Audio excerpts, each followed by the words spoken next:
नमस्कार, मैं हूं जयश्री नागदा और आप देख रहे हैं विवाद पोल। दोस्तों, बिहार में नई सरकार बन चुकी है। सत्ता बदल गई, शपथ हो गई, मंत्रिमंडल का बंटवारा हो गया, लेकिन असली हलचल अब शुरू हुई है जब बैलेट पेपर यानी पोस्टल बैलेट खोले गए हैं। और इन बैलेट पेपर्स में जो आंकड़े दिखाए वो सिर्फ चौंकाते नहीं हैं, वो एक बहुत बड़ा सवाल भी खड़ा करते हैं। क्या वाकई कुछ सीटों पर नतीजे पलट सकते थे? और अगर हाँ, तो फिर मशीन और बैलेट पेपर की जंग अब किस मोड़ पर पहुंच गई है? आरजेडी ने इस बार मोर्चा खोल दिया है। विपक्ष कई महीनों से कहता आ रहा है कि ईवीएम में धांधली की गुंजाइश है और अगर चुनाव बैलेट पेपर से हो तो तस्वीर पूरी बदल जाएगी। और अब बिहार से आए 3 बैलेट पेपर डेटा पॉइंट्स विपक्ष को नई ऑक्सीजन दे रहे हैं या उनकी बात को नई ऑक्सीजन दे रहे हैं। आइए एक एक करके पूरा मामला समझते हैं, गहरे में उतरते हैं और देखते हैं कि आखिर ये पोस्टल बैलेट और ईवीएम की जंग है क्या। सबसे बड़ा, सबसे विस्फोटक और चर्चा में सबसे ऊपर नवीन नगर सीट औरंगाबाद जिला। यहाँ पे क्या हुआ? कुल 28 राउंड की गिनती हुई। जेडीयू के चेतन आनंद जीते सिर्फ 112 वोट से। आरजेडी के उम्मीदवार आमोद कुमार हार गए। हाँ, अब आता है वो डेटा जिसने सबको चौंकाया।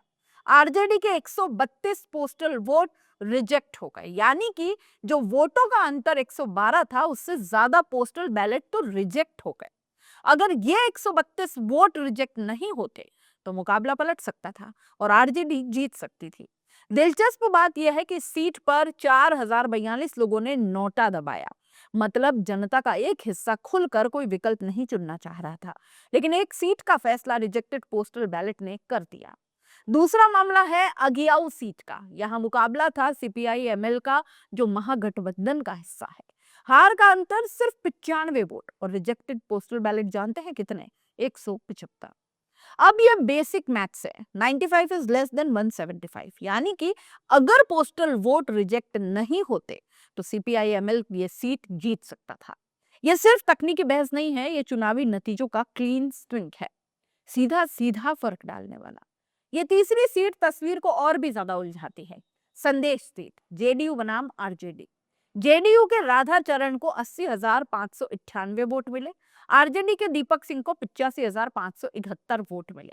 हार का अंतर सिर्फ 27 वोट है। और अब ध्यान दीजिए, 360 पोस्टल बैलेट रिजेक्ट हो गए। यानी कि आरजेडी कहती है कि अगर ये पोस्टल वोट रिजेक्ट नहीं होते तो नतीजा 27 वोट से नहीं, उससे कहीं ज्यादा मार्जिन से पलट जाता। 3 सीटें, 3 जगह जीत और हार का अंतर बहुत छोटा, और हर जगह रिजेक्टेड पोस्टल बैलेट जीत के मार्जिन से ज्यादा है। यही है वो पैटर्न जिस पर अब जाकर विस्फोट हुआ है। बहुत सारे लोग पूछेंगे, भाई ये रिजेक्ट कैसे कर दिए जाते हैं, क्या मजाक है ये? देखिए, असल में पोस्टल वोट रिजेक्ट होने के पीछे कई सारे नियम हैं। वोट तभी वैध मानते हैं जब वो पूरा ठीक तरीके से भरा गया हो। कुछ वजह हैं। फॉर्म 13A या 13B में गलती, ये फॉर्म है जिसके साथ में पोस्टल बैलेट आता है। गलती हुई, वोट रिजेक्ट। निशान गलत लगाया, रिजेक्ट। सील गलत, रिजेक्ट। लिफाफा गलत हुआ, रिजेक्ट।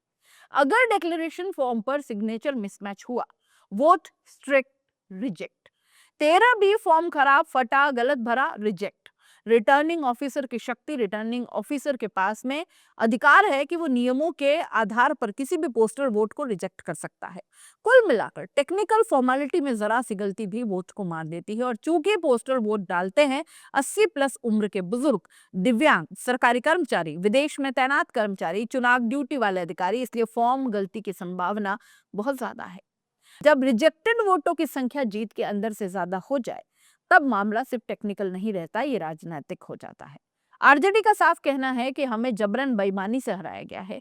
उनका दावा है कि ये 3 सीटें तो बस शुरुआत है, आगे और सीटों का डेटा वो रखेंगे। कुछ आरजेडी नेताओं ने पहले आरोप लगाया था कि ईवीएम में पहले 25,000 वोट डाले गए थे बीजेपी के नाम पर।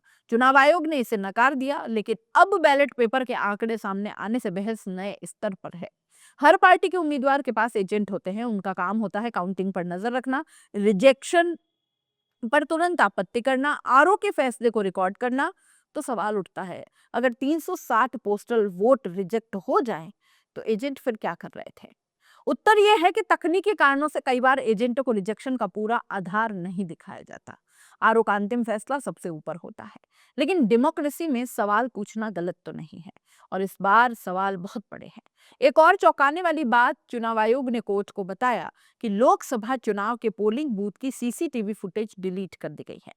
अब आरजेडी के पास सिर्फ 38 दिन है जो कि बिहार चुनाव की सीसीटीवी फुटेज की मांग करें, वरना वो भी डिलीट हो जाएगी। मतलब अगर विपक्ष को जांच करवानी है, कोर्ट जाना है, सबूत सुरक्षित रखना है, तो घड़ी चल चुकी है। ये विवाद सिर्फ आरजेडी की शिकायत नहीं है, ये राष्ट्रीय बहस है। क्या भारत को बैलेट पेपर पर लौटना चाहिए? विकसित देशों ने ईवीएम बनाई, लेकिन आज तो बैलेट पेपर ही इस्तेमाल कर रहे हैं। हम क्यों नहीं? अखिलेश यादव ने चुनाव बाद संसद में कहा था, अगर मैं यूपी की 80 सीटें जीत जाऊं, तब भी मैं ईवीएम का विरोध करूंगा। ये बयान इसलिए आया क्योंकि बहस अब सवालों से आगे बढ़कर अविश्वास पर टिकी है।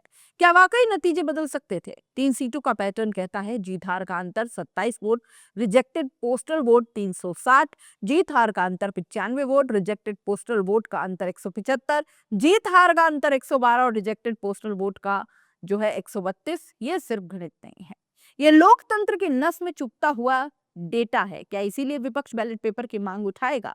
बहुत संभव है। क्या कोर्ट में जाएगा? आरजेडी ने संकेत दे दिए हैं कि वो सुप्रीम कोर्ट तक जाएगी। 22 वोट, 27 वोट, 95 वोट, इतने छोटे मार्जिन पर हारने वाले उम्मीदवार के दिल पर क्या गुजरती होगी, ये आप और मैं कल्पना नहीं कर सकते दोस्तों। लेकिन ये स्पष्ट है कि देश में वोटिंग सिस्टम पर विश्वास की लड़ाई अभी खत्म नहीं हुई।